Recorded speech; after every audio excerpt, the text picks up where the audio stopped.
আসসালামু আলাইকুম রহমতুল্লাহ। প্রিয় শিক্ষার্থীরা, আশা করি তোমরা সবাই ভালো আছো। পলি এডুকেয়ারের পক্ষ থেকে তোমাদের সবাইকে জানাই আন্তরিক শুভেচ্ছা ও অভিনন্দন। তো আজকে আমরা ফিজিক্স 1-এর তৃতীয় অধ্যায় গতি এবং গতি সমীকরণ এই অধ্যায়টা করব। তো চলো আজকে ক্লাস শুরু করা যাক। তো দেখো, গতি এবং গতি সমীকরণ, এই অধ্যায়টা করার আগে কিছু বেসিক জিনিস আমরা বুঝে নিই যে আসলে গতি জিনিসটা কি।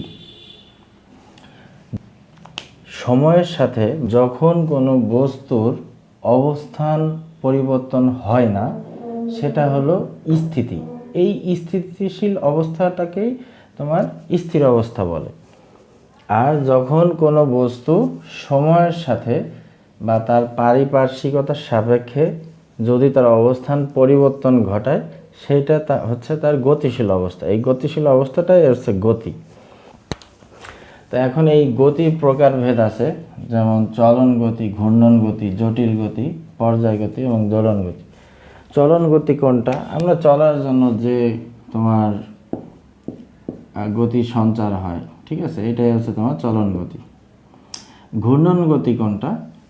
যে ঘূর্ণনের জন্য যে গতি সঞ্চার হয়, যেমন তোমার ঘড়ির কাঁটা বলতে পারো, ঠিক আছে, ঘূর্ণনের জন্য যে গতি সঞ্চার হচ্ছে। এবার জটিল গতি।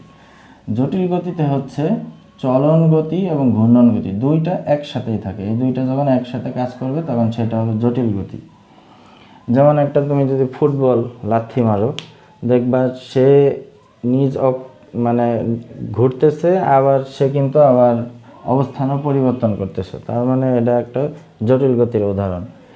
এরপর আসো পর্যায় গতি। পর্যায় গতি তোমার সপ্তম অধ্যায়ে তোমাদের ফিজিক্স 1-এ আছে, সেখানে কিন্তু তোমার পর্যায় গতি সম্পর্কে ধারণা দেওয়া আছে যে কোনো বস্তু যদি নির্দিষ্ট সময় পর পর একই প্রকার গতি আবার ফিরে আসে পর্যায়ক্রমিকভাবে, সেটা হচ্ছে পর্যায় গতি। যেমন সূর্যর চারিদিকে পৃথিবী কি ঘুরতেছে, তাই না? আচ্ছা, এরপরে আসো দোলন গতি। দোলন গতিটা হচ্ছে কি, যেমন সরল দোলক। তো এই হচ্ছে তোমার গতির প্রকারভেদ এগুলো। তা এখন আসো আমাদের এই যে গতির সমীকরণ।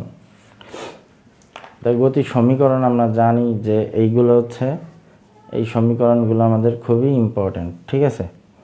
তাই এখন এই সমীকরণগুলো করতে হলে আমাদের কিছু জিনিস জানতে হবে। সেটা হচ্ছে কি, যে দূরত্ব বা ডিস্টেন্স, আর হচ্ছে সরণ বা ডিসপ্লেসমেন্ট।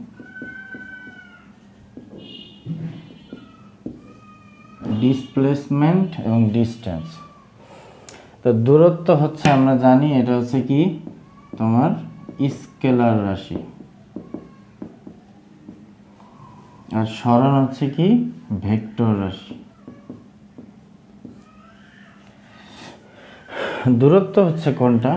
যে ধরো এ একটা বিন্দু, বি আর একটা বিন্দু। এখন যদি কোনো বস্তু যেভাবেই যাক না কেন, এ যদি তার আদি বিন্দু হয় এবং বি যদি শেষ বিন্দু হয়, তাহলে এই যে মোট অতিক্রান্ত পথ, এটাই হচ্ছে তার দূরত্ব। অর্থাৎ আদি স্থান থেকে শেষ স্থান পর্যন্ত মোট অতিক্রান্ত পথটাই হচ্ছে তার ডিস্টেন্স বা দূরত্ব। কিন্তু সরণটা কি?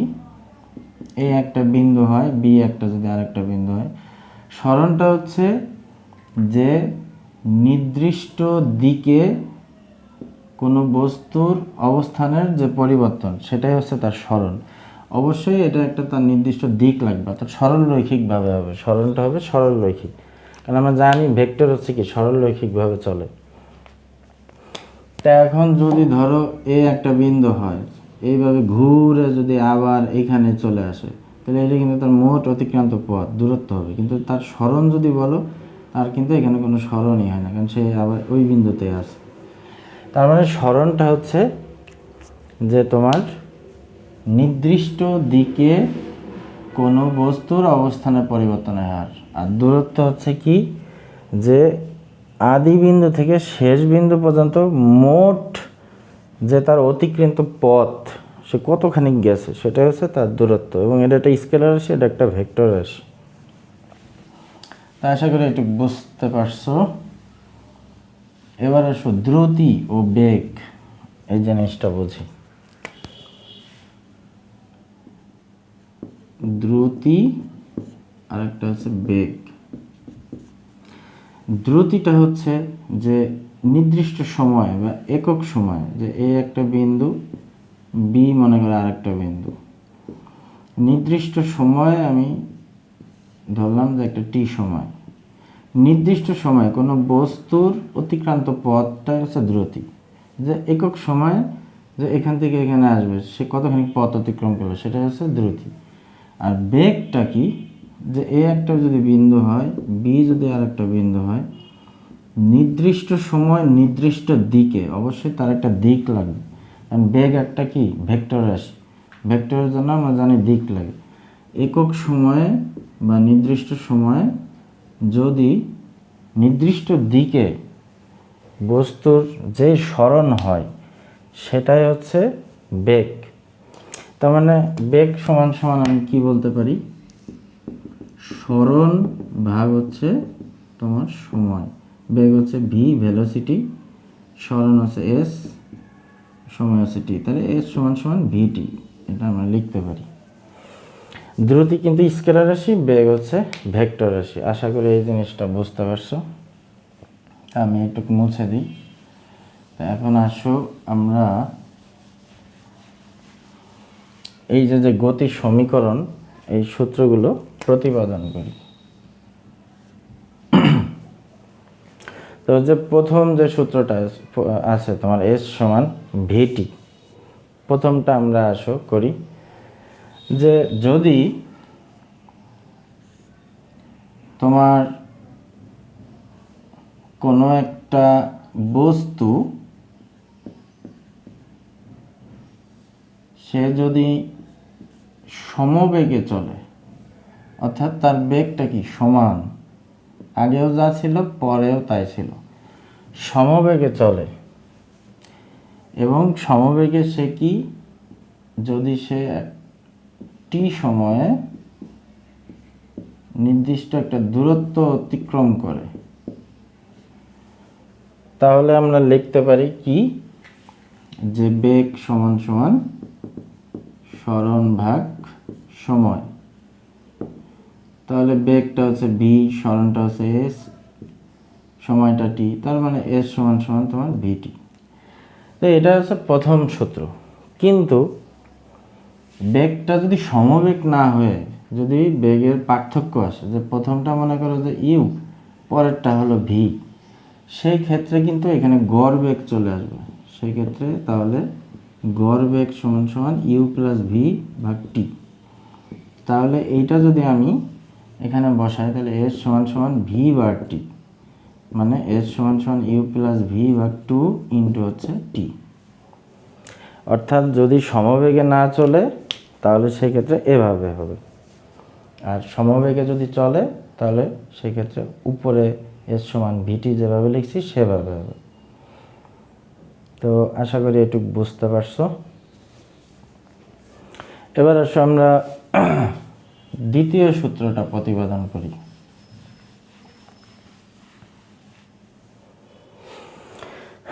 দ্বিতীয় সূত্রটা ভি সমান ইউ প্লাস এফ টি। তো এখানে যদি কোনো বস্তু ধরো ইউ আদি বেগে এফ সুষম ত্বরণে চলতেছে, চলতে চলতে সে কি করলো, ভি শেষ বেগ প্রাপ্ত হয়, এবং সেটা হচ্ছে কি টি সময়। তাহলে এখানে প্রথমে ইউ বেগে চলা শুরু করছে, পরে ভি বেগ প্রাপ্ত হয়েছে এবং এফ সুষম ত্বরণে চলছে, এবং এইখান থেকে এইটুক সে টি সময়ে গেছে। তাহলে এখানে বেগের যে পরিবর্তন সেটা কত হয়েছে, তোমার বেগের পরিবর্তন ভি মাইনাস ইউ। আচ্ছা, তাহলে ত্বরণ বা এক্সেলারেশন কাকে বলে? যে বস্তুর বেগ পরিবর্তনের বৃদ্ধির যে হার, একক সময়ে কোনো বস্তুর যে তোমার বেগটা বৃদ্ধি পায়, সেইটাই হচ্ছে ত্বরণ। বস্তুর বেগ বৃদ্ধির হারকে ত্বরণ বলে। তাহলে বেগ পরিবর্তনের হার কি হবে? বেগ পরিবর্তনের হার, তাহলে ভি মাইনাস ইউ ভাগ টি। বেগ পরিবর্তনের হারই তো তোমার এক্সেলারেশন বা ত্বরণ, এটা এ দিয়েও প্রকাশ করতে পারো। তাহলে এখানে F equal V minus U ভাগ হচ্ছে টি, তার মানে V minus U equal F T, V সমান সমান কি ইউ প্লাস এফ টি। তো এটা হচ্ছে গতির দ্বিতীয় সমীকরণ। তো আশা করি বুঝতে পারছো। এবার আসো আমরা 3 নং সমীকরণ, সেটা প্রতিপাদন করি। এস সমান ইউটি যোগ হাফ এফ টি স্কোয়ার। আচ্ছা, চিত্র এটাই থাক। জাস্ট এখানে যেহেতু দূরত্ব আছে, আমরা দূরত্বটা নিয়ে আসবো। তো মনে করি কোনো বস্তু ইউ আদিবেগ নিয়ে এফ সুষম ত্বরণে চলে ভি শেষ বেগ প্রাপ্ত হয় টি সময়ে, এবং এটা এস দূরত্ব অতিক্রম করে। এস দূরত্ব অতিক্রম করে। আচ্ছা, তাহলে এখানের গড় বেগটা কত? গড় বেগ হচ্ছে এস সমান সমান ভি ভাগ টি, বা এস সমান সমান ইউ প্লাস ভি ভাগ টু ইন্টু হচ্ছে তোমার টি। বাট আমরা জানি কি ভি সমান সমান ইউ প্লাস এফ টি।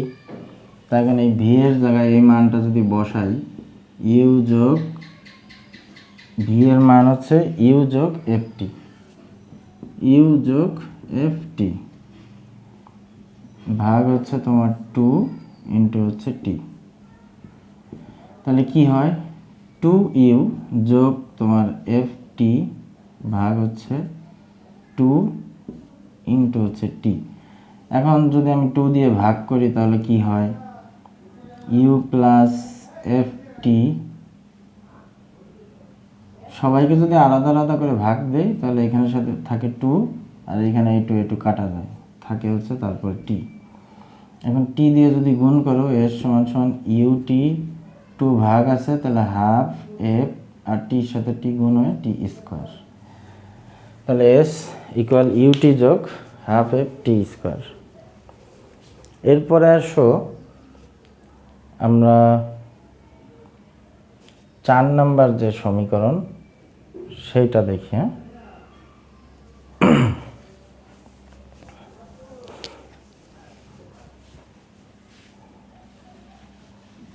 চিত্র এটাই থাক।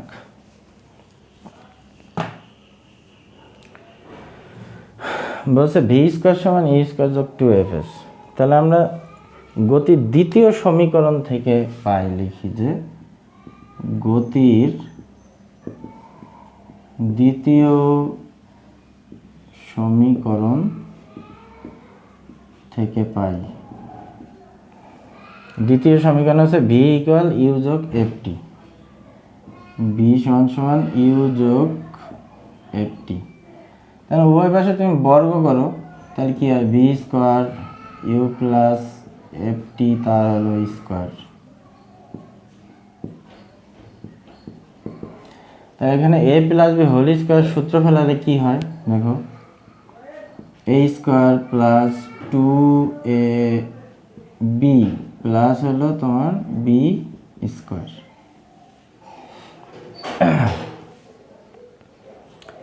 তো এখান থেকে যদি আমি টু এফ কমন নিই তাহলে কি দাঁড়ায়? টু এফ যদি কমন নাও তাহলে ইউটি যোগ, এখানে যেহেতু টু নাই তাহলে টুটা ভাগ হয়ে গেল, তাহলে হাফ আকারে দিলাম। এফ তো কমন নিছি, তাহলে একটা এফ থাকলো আর টি স্কোয়ার বসে গেল। তাহলে বি স্কোয়ার সমান ই স্কোয়ার যোগ টু এফ। দেখো এইটুক সমান, একটু আগেই তো আমি প্রমাণ করলাম যে ইউটি যোগ হাফ এফ টি স্কোয়ার, তার মানে এইটুকু সমান কি লিখতে পারি এস, তাহলে ভি স্কোয়ার সমান ই স্কোয়ার যোগ 2fs। এটা কিন্তু আমার তোমার প্রমাণ হয়ে গেল। হ্যাঁ, এখন আসো এই যে পঞ্চম সমীকরণ, এটা হচ্ছে তম সেকেন্ডের সমীকরণ। হ্যাঁ, তম সেকেন্ডের সমীকরণ, তম সেকেন্ডের সমীকরণ বা নির্দিষ্ট সেকেন্ডের সমীকরণ। তম সেকেন্ড বা নির্দিষ্ট সেকেন্ড এইটা কি, এইটা আগে বোঝো। আমি এটুকু মুছে দিই।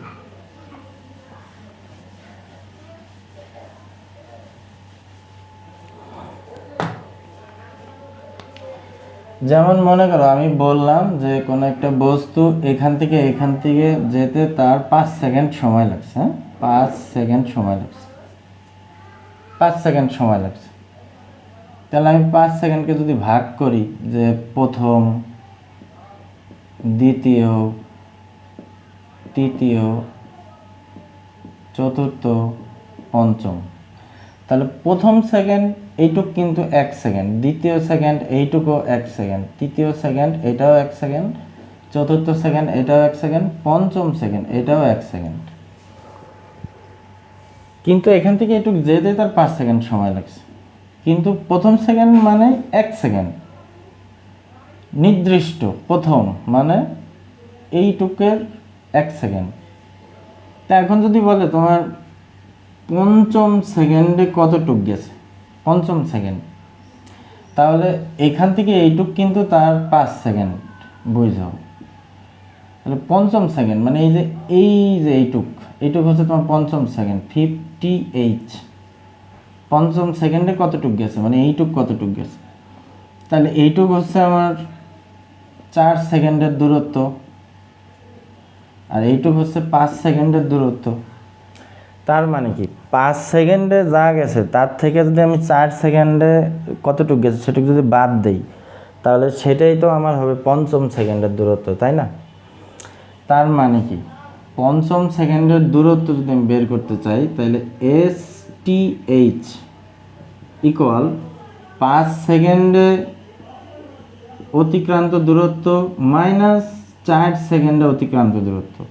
তাহলে দেখো STH 5 সেকেন্ডে অতিক্রান্ত দূরত্ব আমি ধরলাম হচ্ছে T, তার মানে T সেকেন্ডে অতিক্রান্ত দূরত্ব মাইনাস 4 সেকেন্ডে অতিক্রান্ত দূরত্ব আমার বাদ দিতে হবে। তাহলে 4 সেকেন্ডে অতিক্রান্ত দূরত্ব আমি পাবো কিভাবে? এইখান থেকে এইটুক T আর এইটুকু হচ্ছে 1 সেকেন্ডের দূরত্ব, তার মানে T থেকে যদি আমি 1 মাইনাস করি তাহলেই তো আমার এই যে এইটুক পেয়ে যাবো, তাই না? তার মানে T মাইনাস 1 সেকেন্ডের দূরত্ব মানে এইটুক হচ্ছে তোমার T আর এইটুক হচ্ছে 1 সেকেন্ডের দূরত্ব।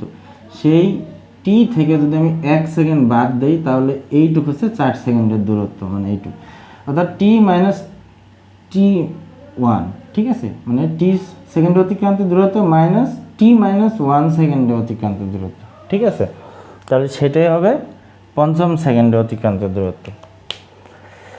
অর্থাৎ কোনো নির্দিষ্ট সেকেন্ডে যদি তুমি দূরত্ব বের করতে চাও তাহলে T সেকেন্ডে অতিক্রান্ত দূরত্ব থেকে T মাইনাস 1 সেকেন্ডে অতিক্রান্ত দূরত্ব তোমাকে বাদ দিতে হবে, তাহলে তুমি এই তম সেকেন্ডের সমীকরণ তুমি পেয়ে যাবে।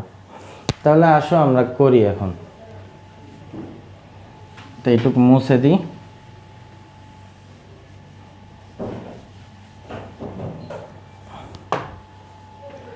তাহলে লিখি যে নির্দিষ্ট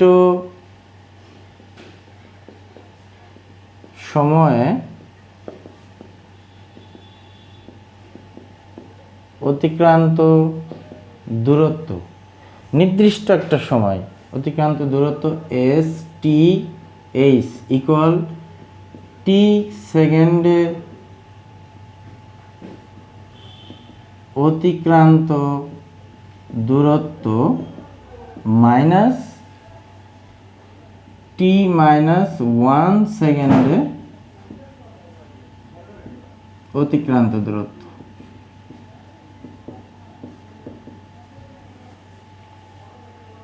তাহলে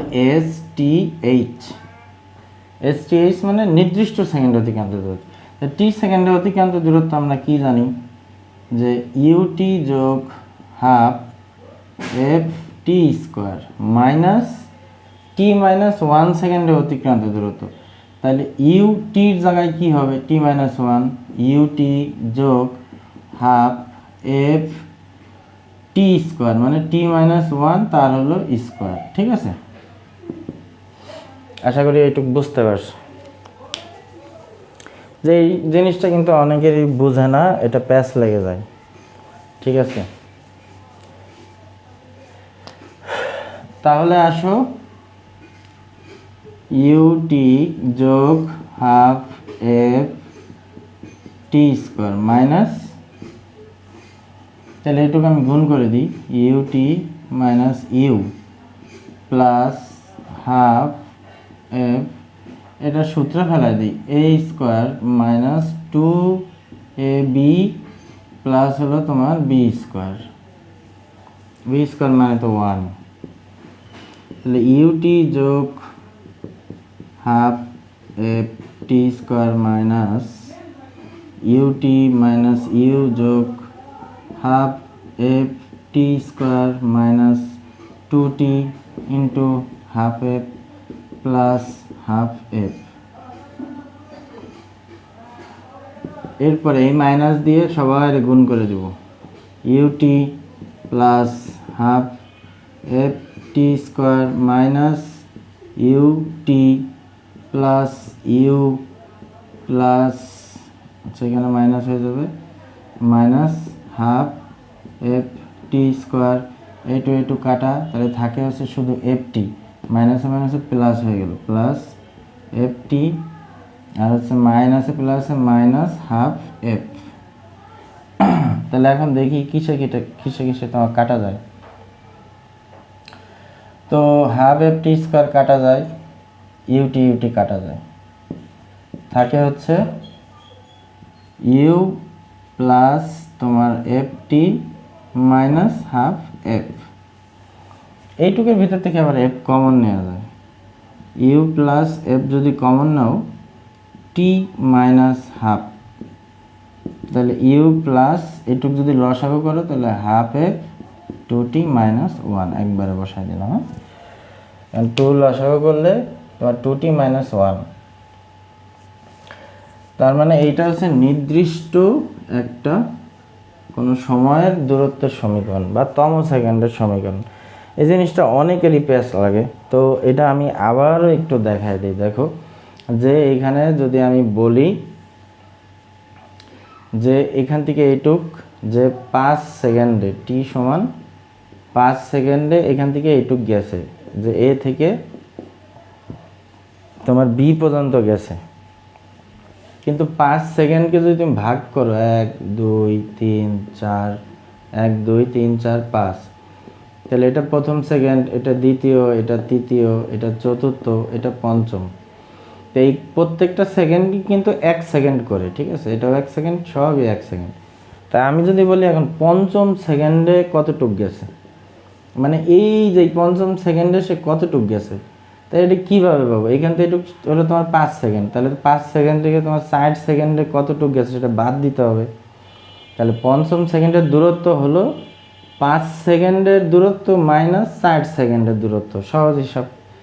তাহলে এখন আসো 5 সেকেন্ডের দূরত্বটা আমি ধরছি কি T, তাহলে 4 সেকেন্ডের আমি কিভাবে পাবো এটুক, এই 5 সেকেন্ড থেকে এই 1 সেকেন্ড যদি তুমি মাইনাস করো তাহলেই তো এটুক পাবা। তার মানে কি এটুক আমি ধরছি T মাইনাস 1 বাদ দিলে এটুক পাবা, মানে T মাইনাস 1, মানে T সেকেন্ডে অতিক্রান্ত দূরত্ব থেকে যদি তুমি T মাইনাস 1 সেকেন্ডের দূরত্ব বাদ দাও তাহলেই তুমি নির্দিষ্ট যে কোনো তম সেকেন্ডের দূরত্ব পেয়ে যাবা। এটা কিন্তু সহজ হিসাব। তো আশা করি এটা বুঝতে পারছো। এখন আসো আমরা একটা অঙ্ক করি।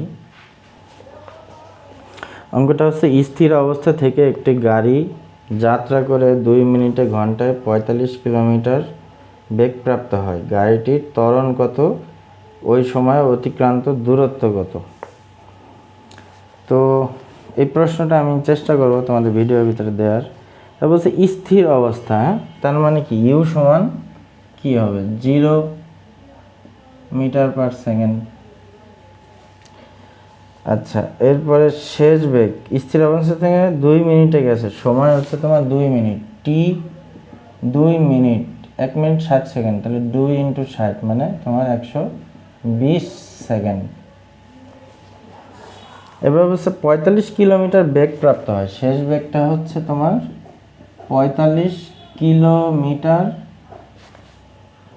ঘন্টায় বলছে, তার মানে পার আওয়ার, তার মানে 45 গুণ তোমার 1000 যদি তুমি মিটারে নিতে চাও, আর সেকেন্ডে নিতে চাইলে 3600, আমরা জানি 1 ঘন্টা, এত কি মিটার পার সেকেন্ড। বেগের একক কি স্মরণ ভাগ সময়, দূরত্ব মিটার সেকেন্ড। তাহলে এখন 45 গুণ 1000 ভাগ 3600, এটা যদি তুমি কাটাকাটি করো থাকে 12.5 এত মিটার পার সেকেন্ড। আচ্ছা, তো এখন এখানে কি কি চাইছে দেখো, গাড়িটির ত্বরণ কত আর অতিক্রান্ত দূরত্ব কত। হ্যাঁ, তাহলে দেখো স্থির অবস্থা ইউ সমান হচ্ছে 0, এখান থেকে এটুক তার সময় লাগছে টি সমান 120 সেকেন্ড, এবং তার শেষ হলো ভি হলো 45 কিলোমিটার পার আওয়ার, থাকে হলো 12.5। তো এখন গাড়িটির ত্বরণ কত, এখানে এক্সেলারেশন কত। তা আমরা তো জানি যে ভি সমান সমান কি ইউ যোগ এফ টি, এটা তো আমরা জানি। স্থির মানে কি 0, ভি সমান সমান এফ টি, তাহলে এফ সমান সমান ভি ভাগ টি, তাহলে ভি কত 12.5, টি হলো 120। 12.5কে যদি তুমি 120 দিয়ে ভাগ করো 0.104 আচ্ছা, ঠিক আছে, 0.104 এত মিটার পার সেকেন্ড স্কোয়ার ত্বরণের একক। আচ্ছা, এরপরে বলছে অতিক্রান্ত দূরত্ব কত, অর্থাৎ এইখান থেকে এইটুকুর দূরত্ব কত এস। তা এখন যেহেতু বেগ সমান না, সমবেগ হলে আমরা এস সমান সমান ভিটি এটা দিয়ে বের করতে পারতাম। যেহেতু বেগ আমার এখানে 0, তারপরে ওখানে হয়ে গেছে 12.5, তার মানে কি আমরা গড় বেগের সূত্র দিয়ে বের করব। তাহলে এস সমান সমান ভি ভাগ টি, তাহলে এস সমান সমান ইউ প্লাস ভি ভাগ 2 ইন্টু হচ্ছে টি।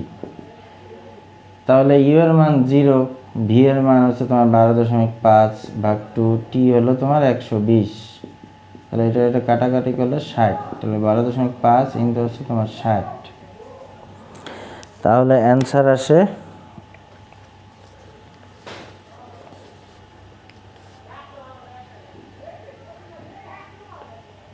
750 মিটার।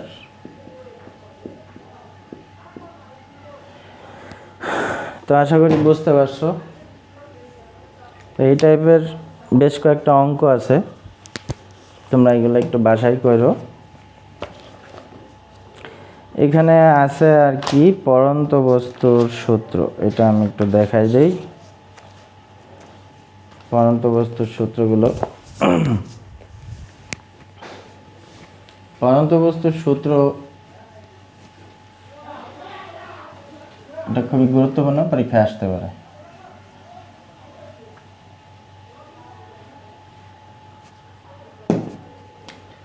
তাহলে দেখো পরন্ত বস্তুর সূত্র,